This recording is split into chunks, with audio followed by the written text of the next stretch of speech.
মালদায় নাবালিকার উপর যৌন নির্যাতনে ধৃতের এনকাউন্টারের দাবি পরিবারের। বারুইপুরে গুলি করে মারা হয়েছে, যে এরকম ঘটনা ঘটিয়েছে একজন এরকম, সেটা প্রশাসন বুঝবে, সেটা প্রশাসন কি ব্যবস্থা নেবে সেটা তো বুঝতে পারছেন। আপনারা কি এরকমই শাস্তি চান? হয়তো দরকার না হলে তো আমার যে বাড়িতে বাচ্চা মানুষ হচ্ছে, আপনার বাড়িতে বাচ্চা মানুষ হয়েছে, এগুলো তো ভয় পাবে তো। তাহলে কি এরকম মৃত্যু চাইছে? সেটা প্রশাসন যেটা করবে সেটা ভালো করবে, ঠিক আছে, না থাকাই ভালো।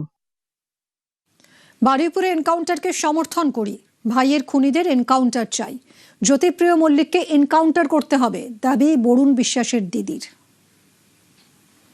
বারুইপুরে যে ঘটনা আজকে ঘটেছে সেটাকে আমরা সমর্থন করি। আমার ভাইয়ের ক্ষেত্রে আমার ভাইকে যে খুন করেছেন আমি তার এনকাউন্টার চাই। যিনি খুনি তাকে এনকাউন্টার করা হোক। আমার ভাইয়ের খুনি আমরা প্রথম থেকে একই নাম বলে আছি, জ্যোতিপ্রিয় মল্লিক, ওনার এনকাউন্টার চাই।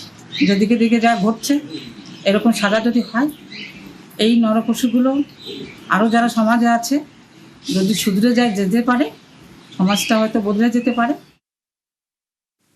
বারুইপুরে পুলিশের কাজ করেছে, এ রাজ্যে আর কামদুনি হবে না, মন্তব্য বিজেপি রাজ্য সভাপতি শ্রমিক ভট্টাচার্যের।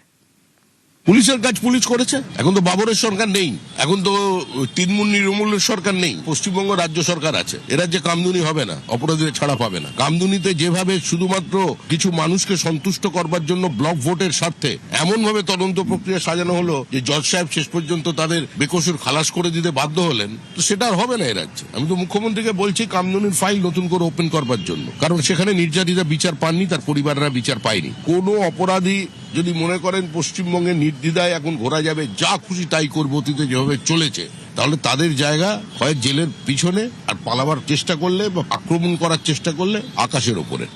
নিউজ